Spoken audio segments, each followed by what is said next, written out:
नमस्कार, आप देख रहे हैं द इंडिया टॉप। मैं हूं आदेशपुरी। आज 4 दिसंबर है और इस वीडियो में हम चर्चा करते हैं देश और बिहार से प्रकाशित होने वाले समाचार पत्रों की वैसी खबरों का जिनका सीधा संबंध आपके और हमारे जीवन से है। चलिए शुरुआत करते हैं। सबसे पहली खबर हमने लिया है दैनिक जागरण के राष्ट्रीय संस्करण से, जिसमें दिया है कि ओमिक्रॉन के घातक होने के आसार कम।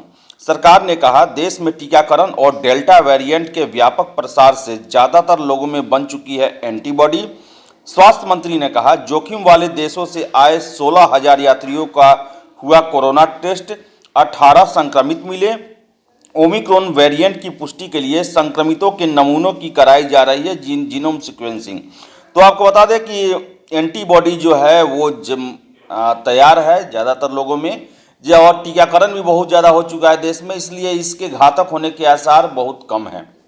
वही अगली खबर हमने लिया है दैनिक जागरण के राष्ट्रीय संस्करण से। इसमें दिया है कि पहला स्वदेशी सर्वर रुद्र लॉन्च। आज़ादी के अमृत महोत्सव के तहत इलेक्ट्रॉनिक्स एवं सूचना प्रौद्योगिकी मंत्रालय आज़ादी का डिजिटल महोत्सव भी मना रहा है। इसी के तहत शुक्रवार को सूचना प्रौद्योगिकी राज्य मंत्री राजीव चंद्रशेखर ने देश में बने पहले देसी सर्वर रुद्र को लॉन्च किया। उन्होंने कहा कि यह सुपर कंप्यूटिंग में आत्मनिर्भरता प्राप्त करने के लक्ष्यों की दिशा में एक कदम है। इस सर्वर को सूचना प्रौद्योगिकी मंत्रालय के सहयोग से राष्ट्रीय सुपर कंप्यूटिंग मिशन के तहत centre for development and advance computing द्वारा विकसित किया गया है। तो वही अगली खबर हमने लिया है दैनिक जनसत्ता से। इसमें दिया है कि तालिबान ने महिलाओं की जबरन शादी पर रोक लगाई। आपको बता दें कि अफगानिस्तान में सत्ता पर काबिज तालिबान ने शुक्रवार को कहा कि उसने महिलाओं की जबरन शादी पर प्रतिबंध लगा दिया है। तालिबान के सर्वोच्च नेता हिजबुल्लाह अखुंजदा ने इस फैसले की घोषणा की। अमेरिकी और नाटो सैनिकों की वापसी के बाद अगस्त में अफगानिस्तान पर तालिबान के कब्जे के बाद से देश में अंतर्राष्ट्रीय मदद बहाल नहीं हुई है और अर्थव्यवस्था खस्ताहाल है। देश में गरीबी बढ़ते जा रही है। आपको बता दें कि अफगानिस्तान में दशकों से महिलाओं को संपत्ति की तरह माना जाता है। हत्या के बदले या विवादों अथवा कबायली झगड़ों को समाप्त करने के लिए बेटियों की शादी कर दी जाती है। तालिबान ने कहा है कि वह इस प्रथा के खिलाफ है। वही अगली खबर हमने लिया हिंदुस्तान से, जिसमें दिया हुआ है कि रेल टिकटों पर रियायत अभी संभव नहीं। वैष्णव रेल मंत्री अश्वनी वैष्णव ने संसद को सूचित किया, कोरोना महामारी शुरू होने के बाद रेल टिकटों में दी जाने वाली रियायत या छूट पर रोक लगा दी गई थी। फिलहाल उसे बहाल कर पाना व्यवहारिक नहीं है। रेल मंत्री ने कहा, छूट बहाल करने के लिए कई अभ्यावेदन मिले हैं। महामारी को देखते हुए 20 मार्च 2020 में रियायत खत्म हो गई थी। वही अगली खबर जनसत्ता से लिया हमने, जिसमें दिया है कि लागू हो वायु गुणवत्ता आयोग का आदेश, सुप्रीम कोर्ट का सख्त रुख। आपको बता दें कि सुप्रीम कोर्ट ने शुक्रवार को केंद्र और दिल्ली सरकार दोनों को कड़ाई से निर्देश दिया कि वायु गुणवत्ता प्रबंधन आयोग के आदेशों को पूरी तरह लागू किया जाए। आयोग ने सुप्रीम कोर्ट में हलफनामा दाखिल कर 2 दिसंबर को दिए गए आदेश की अदालत को जानकारी दी थी, जिसमें बताया गया कि अपने आदेशों पर अमल की निगरानी के लिए उसने 5 सदस्यीय कार्यबल बनाया है। इसके अलावा 17 छापामार दस्तों का भी गठन किया है, जो आयोग के आदेश के उल्लंघन करते हैं उन पर वो कार्रवाई कर रहे हैं।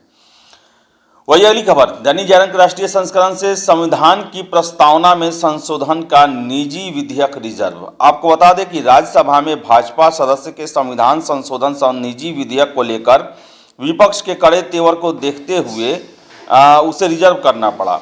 प्रस्तुत किए गए निजी विधेयक में संविधान की प्रस्तावना में शामिल किए गए सोशलिस्ट यानी कि समाजवादी शब्द को संशोधित कर इक्विटेबल यानी कि समतामूलक करने का प्रस्ताव है। आमतौर पर निजी विधेयक के पेश करने को लेकर इस तरह के विरोध कम ही होते हैं, लेकिन संविधान की प्रस्तावना के शब्दों के संशोधन को लेकर आए इस प्रस्ताव पर विपक्ष ने पेश करने पर ही आपत्ति उठा दी।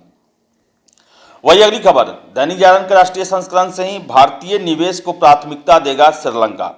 गोटाबाया राजपक्षे ने चीन समर्थक होने के बावजूद चीन की ओर से नहीं मिल पा रही पर्याप्त मदद। श्रीलंका को जल्द ही अनाज और आवश्यक दवाइयों की खेप भेजेगा भारत। दूसरे देशों से आवश्यक वस्तु खरीदने के लिए विदेशी मुद्रा की उपलब्ध कराएगा। चीन की तरफ से श्रीलंका पर कई तरह के दबाव बनाने की कोशिश हो रही है और इन सब के बीच श्रीलंका सरकार ने यह फैसला लिया है कि वो भारतीय निवेश को प्राथमिकता देगा अपने देश में। अगली खबर, जनसत्ता से 21 मिग और 12 सुखोई की खरीद पर लगेगी मुहर। रूसी राष्ट्रपति व्लादिमीर पुतिन की 6 दिसंबर के भारत दौरे में नए अत्याधुनिक लड़ाकू विमानों की खरीद के सौदे पर मुहर लगने की तैयारी है। प्रधानमंत्री नरेंद्र मोदी और पुतिन की शिखर बैठक में रूसी रक्षा कंपनियों के वाणिज्यिक प्रस्ताव का एजेंडा शामिल किया गया है। 21 मिग 29 और 12 सुखोई 30 MKI विमान खरीदे जाएंगे। वही अगली खबर, दैनिक जागरण के राष्ट्रीय संस्करण से बूस्टर डोज और बच्चों के टीकाकरण पर फैसला वैज्ञानिक सलाह पर, ऐसा कहा है मनसुख मांडविया ने, जो कि देश के स्वास्थ्य मंत्री हैं। उन्होंने कहा कि 85% लोगों को पहली डोज दे दी गई है। और आपको बता दें कि इसके अलावा उन्होंने कहा कि महामारी के खिलाफ लड़ाई में सरकार की कमियां गिनाने के बजाय विपक्ष को यह देखना चाहिए कि सरकार ने क्या क्या काम किया है। उन्होंने कहा कि बूस्टर डोज और बच्चों के टीकाकरण का फैसला वैज्ञानिक सलाह के ही आधार पर लिया जाएगा। वही आपको बताएं कि 40 के पार वालों को बूस्टर देने पर विचार किया जा सकता है। अगली खबर, दैनिक जागरण के राष्ट्रीय संस्करण से ही IMF की दूसरी शीर्ष अधिकारी होंगी गीता गोपीनाथ। भारतीय मूल की अमेरिकी अर्थशास्त्री गीता गोपीनाथ अंतर्राष्ट्रीय मुद्रा कोष यानी कि IMF की प्रथम उप प्रबंध निदेशक होंगी। यह IMF में दूसरे नंबर का पद है। वह जेफ्रे ओकामोटो की जगह लेंगे। अंतर्राष्ट्रीय मुद्रा कोष की ओर से गुरुवार को बताया गया कि ओकामोटो अगले साल की शुरुआत में अपना पद छोड़ेंगे। गीता गोपीनाथ इस समय अंतर्राष्ट्रीय मुद्रा कोष में मुख्य अर्थशास्त्री के रूप में कार्य कर रही हैं। वह जनवरी 2022 में हार्वर्ड विश्वविद्यालय में फिर से शैक्षणिक कार्य शुरू करने वाली थी, लेकिन इसके बीच ही उनकी पोस्टिंग जो है IMF में दूसरी शीर्ष अधिकारी के रूप में की जा रही है। अगली खबर हिंदुस्तान से बिहार से संबंधित है। बिहार में विद्यालय सहायक के 6421 पद सृजित किए जाएंगे। शिक्षा मंत्री विजय कुमार चौधरी ने कहा कि स्कूलों में 6421 विद्यालय सहायक के पद सृजित किए जा रहे हैं। इनकी बहाली के लिए तय योग्यता में कंप्यूटर की जानकारी भी रखी गई है। बहाली होने के बाद स्कूलों को साइबर कैफे और वसुधा केंद्रों पर निर्भरता कम होगी। वही आपको बता दें कि शिक्षा मंत्री ने भी कल बताया कि राज्य में चल रही है 4600 लेक्चरर की बहाली और कहा कि समय पर परीक्षा और सिलेबस पूरा करने के लिए राज्य सरकार संकल्पित है। कॉलेज में शिक्षकों की कमी को पूरा करने के लिए 4600 लेक्चरों की बहाली की जा रही है। वही अगली खबर हमने लिया हिंदुस्तान से, इसमें दिया है कि चयनित प्रारंभिक शिक्षकों के प्रमाण पत्र वापस होंगे। राज्य के सरकारी स्कूलों में प्रारंभिक शिक्षकों के पद पर चयनित 38,000 शिक्षकों के मूल प्रमाण पत्र वापस होंगे। जुलाई और अगस्त के में प्राथमिक और मध्य विद्यालयों के शिक्षकों के पद पर हुई काउंसलिंग के दौरान अभ्यर्थियों ने नियोजन इकाइयों में अपने मूल प्रमाण पत्र जमा किए थे। हालांकि प्रमाण पत्र वापस लेने के लिए अभ्यर्थियों को शपथ पत्र देना होगा। वही अगली खबर प्रभात खबर से, यूपी टेट का पेपर लीक करने वाला अनूप विधायक रश्मि वर्मा का भाई है। यूपी शिक्षक पात्रता परीक्षा का पेपर लीक करने वाला राय अनूप प्रसाद नरकटियागंज की भाजपा विधायक रश्मि वर्मा का भाई है। अनूप की परीक्षा नियामक प्राधिकारी सचिव संजय कुमार उपाध्याय से डील हुई थी। गिरफ्तारी के बाद STF उससे पूछताछ कर रही है। इस मामले में जब विधायक रश्मि वर्मा से संपर्क किया गया तो उन्होंने कहा वह इस समय पटना में है और इस मुद्दे पर कुछ भी बोलने की स्थिति में नहीं है। वही अगली खबर प्रभात खबर से ही, जिसमें दिया है कि बाहर से आने वाले 7 दिनों तक रहेंगे क्वारंटीन। ऐसा फैसला NIT पटना ने किया है।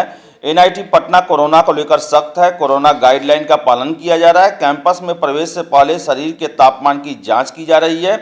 बिना मास्क के कैंपस में प्रवेश वर्जित कर दिया गया है। इसके साथ ही साथ NIT पटना में बाहर या दूसरे राज्यों से आने वाले स्टूडेंट को 7 दिनों के लिए क्वारंटीन रहना पड़ेगा। वही अगली खबर हिंदुस्तान से, जवाद का बिहार में आंशिक असर। शुक्रवार को राज्य के कई क्षेत्रों में छाए रहे बादल। पटना में सबसे कम 800 मीटर रही दृश्यता। आपको बता दें कि सुबह में मौसम पर बंगाल की खाड़ी में सक्रिय हो रहे चक्रवात तूफान जवाद का आंशिक असर रहेगा।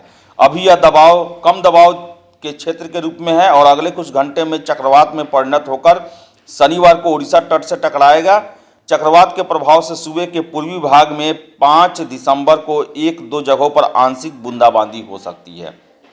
तो ये थी देश और बिहार से प्रकाशित होने वाले समाचार पत्रों की वैसी खबरें जिनका सरोकार आपके और हमारे जीवन से है। अगर आप हमारा ये वीडियो फेसबुक पर देख रहे हैं तो वीडियो को लाइक शेयर करें, हमारे पेज द इंडिया टॉक को फॉलो करें। अगर आप यूट्यूब पर देख रहे हैं तो वीडियो को लाइक शेयर करें और हमारे चैनल द इंडिया टॉक को सब्सक्राइब जरूर कर लें। धन्यवाद।